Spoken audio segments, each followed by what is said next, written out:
got that. Welcome to Two Guys Garage. This is the days when I love my job. Yeah! Well, I guess the fun's already started. Today is all about abuse. We got a beater car, it's seen its better days. We got little science experiments going on. We're gonna have some fun with it. We're gonna teach you a few things while we're at it. So it's gonna be a wild ride today. Stick around.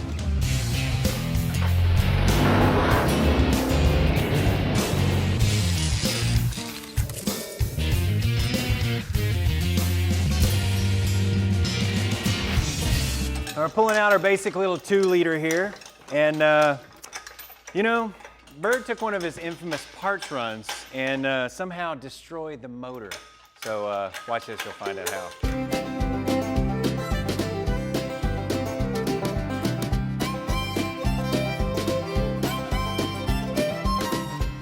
Now we're in God's country in my book. North Carolina mountains, Appalachians. You know, we're all pretty familiar with, you know, our belt drive system, you know, our FEAD, you know, some of the terms that are called front and accessory drive. You know, in the old days, it used to be a bunch of feed belts. Those feed belts drove different things like your alternator, power steering pump. But now that's all done with one system or one belt, your serpentine belt. Now that belt's gonna wrap around a lot of different pulleys, tensioners. So we're gonna do a little experiment today. We're gonna take the belt off. We've got the thing nice and warm. Pull that belt, we're gonna go for a drive. We're gonna see what kind of bad things happen. You know, the engine itself, what kind of bad things could happen to you if you're in the wrong place at the wrong time. We pull this belt off, this should get pretty exciting when we go for a drive. Let's see how long this sucker lasts. Got my beater. Let's see if she still runs. Oh yeah, she still starts. Let's see how far she goes. All right, now already, I have no power steering, so you can imagine in the real world without a belt, you know, be a little precarious. So I'm gonna take her a little bit easy, but let's see what happens anyway. Well, already my temperature gauge, and I just literally got on the road, is starting to climb pretty fast. So this could be pretty quick.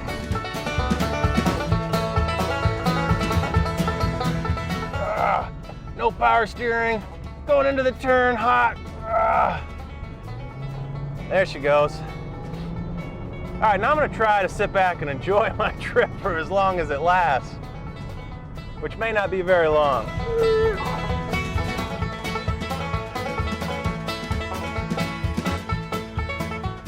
You can see our alternator light is on. We're gonna start losing, obviously, battery power, you know, electrical systems, so anything from our headlights, wiper blades, all our safety equipment. That's all gonna start to go out the window pretty quick.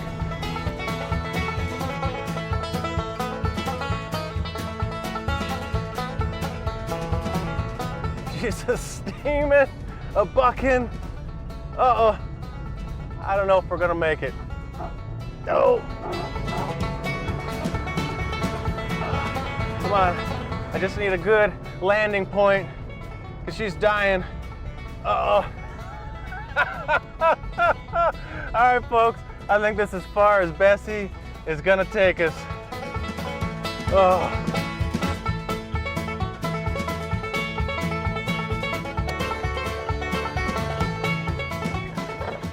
Well, there you have it. We weren't very nice to her, and I feel a little bad, but you know what? She did us good for a little while. She tried hard. There's a lot of steam coming out of that radiator, so I want to just let it cool down for a little bit. I'm going to give Dwayne a call. I don't even know where we're at. I just followed his directions, so let me try to get him to come give me a ride back. Oh, lost call. Over here? No? No? All right, this might take a while. Dang it. No? There we go. Come on. Go figure. Voicemail. Dwayne, help, buddy. You know, I was kind of figured I got a problem with the car. I'm on the side of the road, you know, next to that mountain thing. Could you come get me? I might as well take a break till help arrives.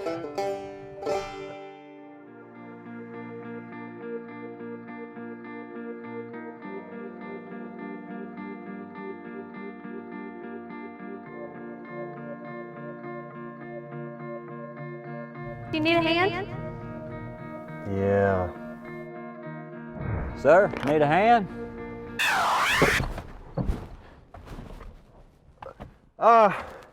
Yeah, I need a hand.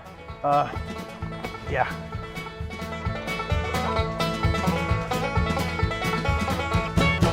All right, we're just doing a quick snatch on this thing. We're not showing it any love because we haven't so far. Why start now? Yeah, normally this would come out the bottom, but we're pulling out the top, salvage style, so we can show you what's going on in this baby. But right now, we got to take a break, so stay tuned.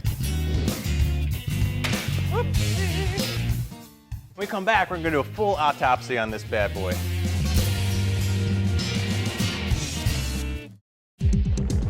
This segment of Two Guys Garage is brought to you by iBrakeParts.com. For all of your braking needs, look to iBrakeParts.com, your online stopping destination. Welcome back. Now, you wouldn't think this one little belt was that important, but you take it off and it destroys this poor whole little engine. No, it's because it's doing a lot of critical functions. Now, a lot of times we only think about an engine as being this part. This is really just some pistons and some valve train.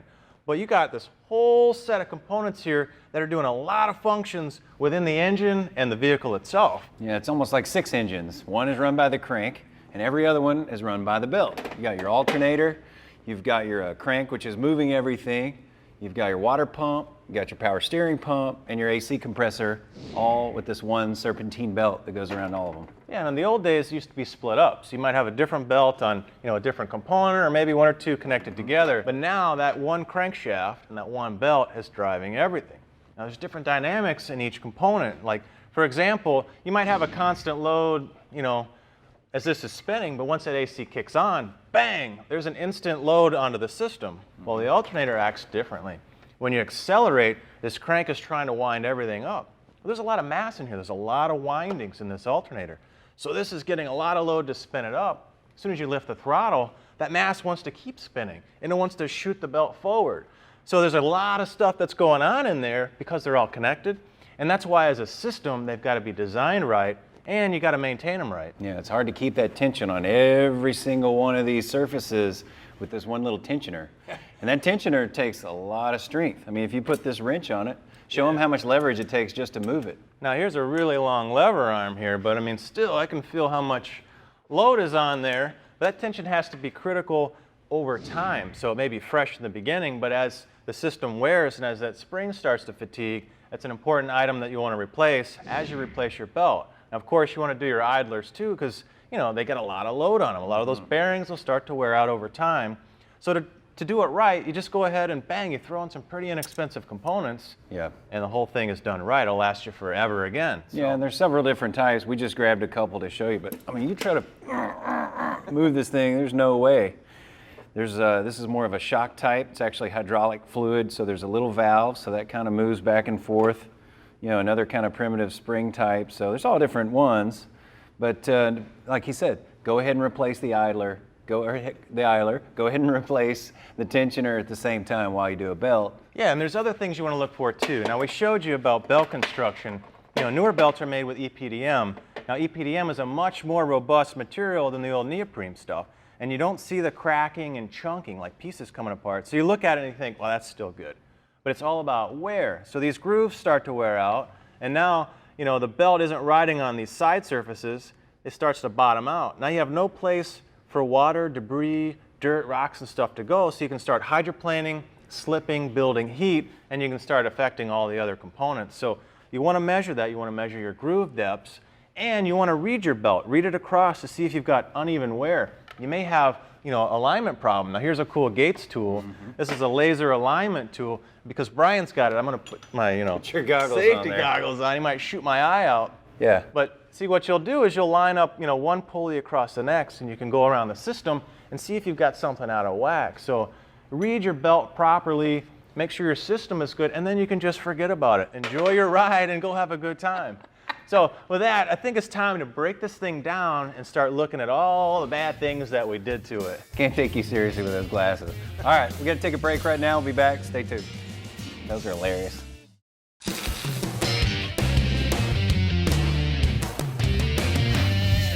Hey, welcome back. Now we kind of put this thing through a little extra abuse. Once it started to get hot, We drove it a little bit farther, so it'll accelerate some of the damage, but it's some of the things that you'll see if you don't properly take care of your systems and you do some kind of similar overheating and whatnot. Yeah, it went all the way from overheat to lockup.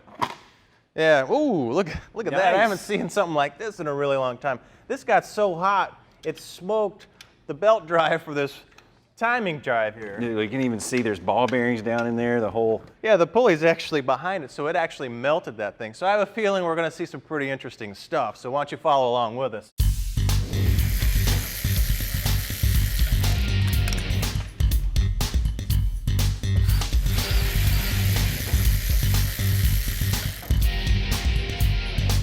Whoopsie! Hey, check it out, I got a ball bearing in here, I got a ball bearing there, I got one here, and I got a whole mess of ugly stuff collected down there. This is gonna be fun. All right, we're gonna pull these cams out, and then we can get these head bolts and pop the head off. Now these cam lobes over here look pretty decent, but you can start to see these guys over here under a little bit of stress. A lot of heat in that oil because you don't have coolant. So that oil is gonna get hot, it's gonna lose its viscosity and getting thinner and thinner.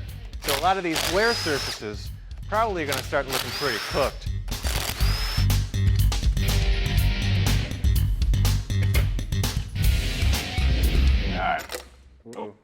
Let's get the cylinder head off. I can take a look at it. Now, anytime you get an engine hot, you can kind of fix them. It takes a little bit of work. Here's some of the things you want to look for. Now, there's a lot of running surfaces, the cam and the cam bearings, the cam journals. And here's a couple of caps, and they don't look too bad, but they've got some signs of scuffing. So all your running surfaces you want to take a look at, whether you've scuffed any of your buckets, keep an eye on that. Now, we'll look at the bottom side. This is kind of critical here. So I don't see anything too far off right now, but what we've done is by overheating it, you've actually over-aged the material. This is aluminum, so it's got heat treatments. It's going to give the material hardness and strength. Well, we've over-temped it, especially in areas like between exhaust seats. It's hard to get a cooling jacket too close to there, so these are your hottest running areas around the spark plug and between the seats. So more than likely, we've over-aged this material and we've lost some strength. So if you overheat it too much, you can lose a lot of rigidity to hold in these valve seat inserts. You can start to develop cracks a lot prematurely. So overheating an engine's really bad. You can fix it. A lot of times you'll get a warpage in the head, maybe the block. You can skim cut them, but you could lose a lot of strength that will kind of eat you over time. Let's take a look at this head gasket. Typically, if you overheat an engine, even if you kind of refill it and it runs for a little while, you may end up with a blown head gasket. One thing you want to look for is, carbon tracking. So basically any of these combustion gases trying to bleed out into a water jacket, maybe an oil drain. Another thing is you've gotten this so hot and these pistons get soft and they'll start scuffing, leaving material. So look in your cylinder bores and see if you've got any metal transfer from your piston onto your cylinder walls. This doesn't look too bad. The timing system went quick and saved a lot of real big damage, but there's a lot of hurt still on here. Maybe we should look under the bottom.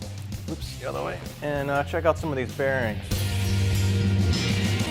All right, now we've got the mains out and we've got the rod caps out. We're looking at the crank itself and really it doesn't look too bad. Yeah, it could probably be polished up. We'd have to check the diameters, make sure we're in spec. But the rods themselves, the bearings in both are pretty much abused. Now here's a decent looking bearing. It's got reasonable wear to it. Light scratching, a little bit of polishing. That's okay for this kind of lifespan. Now these other ones, they're kind of hurt. We're starting to see some fatigue and some lifting, of some material actually from the bearing, so we're losing that. The rods, boy, they're on the borderline. You can see some serious scuffing. This guy, he has no spring left. It just sets in there. It's the crush between the cap and the rod that's holding that bearing from spinning. So, any one of these could have let go and spun, and once you spun a bearing, boom, you might have rods out the side of your block. So this is about maintenance of your engine, whether it's your front end drive, your accessories, your belts, you got to check your water pump, make sure you got coolant levels, change your oil, make sure you got oil level right, because otherwise, as Brian's implying, you're going to have a stinky engine. That's some burnt oil smell. Yeah, this is one nasty smelling engine. If you don't take care of it yourself, you got no one to blame but, That's right. you. So anyway, we're running out of time here, so we're going to take a break. Stick around, we've got more for you. This tip is brought to you by AutoGeek.net. We are car care. Here with Mike Phillips again, our detailing expert, and today it's all about the wheels. Hold on. Let's put on some wheel cleaner first. This is a gel wheel cleaner. Spray that in there. Now this is a water-based cleaner, and the benefit to it is because it's a gel, the product will actually stay on the wheels and the tires, which gives it dwell time. And this allows the cleaners to help break up and emulsify the road grime and the brake dust. Then next you're going to use the Daytona Speedmaster wheel brush. This is a flexible wheel brush that you can get into tight areas and hard to reach areas. Go ahead and agitate that. This thing's cool too, you can bend it. You can bend it to get into the hard to reach areas, get behind the wheel, behind the spokes. For other areas, we also have another brush here, which you can also agitate the face of the wheel. Then we can go ahead and spray it with the strong blast water and rinse the cleaner off. What do I do with my mime hands? Those microfiber gloves come in handy because you can take this as detailer's pride wheel glaze, use the gloves to actually apply the wax to the wheel spokes. And That's kind of wild. Yeah, it just enables you to get into those tight areas. Yeah, usually like I'm draping the rag like down into the thing, and it's always flopping all over. It's getting all over the tire. It's kind of cool actually. Okay, then we let that dry to a haze and wipe that off with the microfiber. And then the next thing we'll do is we'll put some detailer's pride gloss tire gel to bring out a nice high gloss to that tire. As you can see, the wheels and tires look new again, and they'll keep looking new again for a long time. For more information on this and more detailing tips and techniques, check out autogeek.net and click on Show Car Garage. This segment of Two Guys Garage is brought to you by Waterloo Industries, storage and organization. Experience life uncluttered. Welcome back. All right, the big thing about this show today, if you come away with something, is if you're gonna replace parts, if you're gonna do maintenance, order the proper premium part. Right, and don't look at it as just a part. Look at it as a system, right? You're not going to change a brake pad and not turn the rotor or put a new rotor on, right? It wouldn't make sense. So when you're changing a component, look at everything around it and make sure that you got the right system approach to fixing and maintaining your car. Now here's a cool lineup from Gates. They've got everything for all different applications. I mean, they supply to every OEM around the world. They've got plants all over the place. Now, belts are kind of interesting. They're actually a recipe of materials and layers. You know, and you can see here we've got, outside layers, we've got cords on the inside, we've got inside layers, and they all do something different, as far as the functionality of the belt. Now this one's kind of neat. This is their stretch fit belt. It's sort of a new technology where you don't need a tensioner on certain applications. So it's just the belt and it pops on, runs like it should. Now here's a cool one too. This has an inside layer on both insides, so it actually runs on both sides of the belt. So that's a very specific application. You've got this is their Fleet Runner series, so this is for heavy duty applications, and when you want to go racing, they got you covered heavy duty on that category as well. And also, speaking of Gates, if you go to their website, they've got this little tool. It will check the depth of your belt so you know when it's time to replace, and it's a freebie. Freebies are always good. So right tool for the right job is a great thing. Hopefully you learned a little bit about maintenance today. The better you take care of your car, the better it's going to take care of you. That's right. And now we got to take a break. Hold on. For more information about anything you've seen on today's show, check out speedtv.com or visit TwoGuysGarage.com.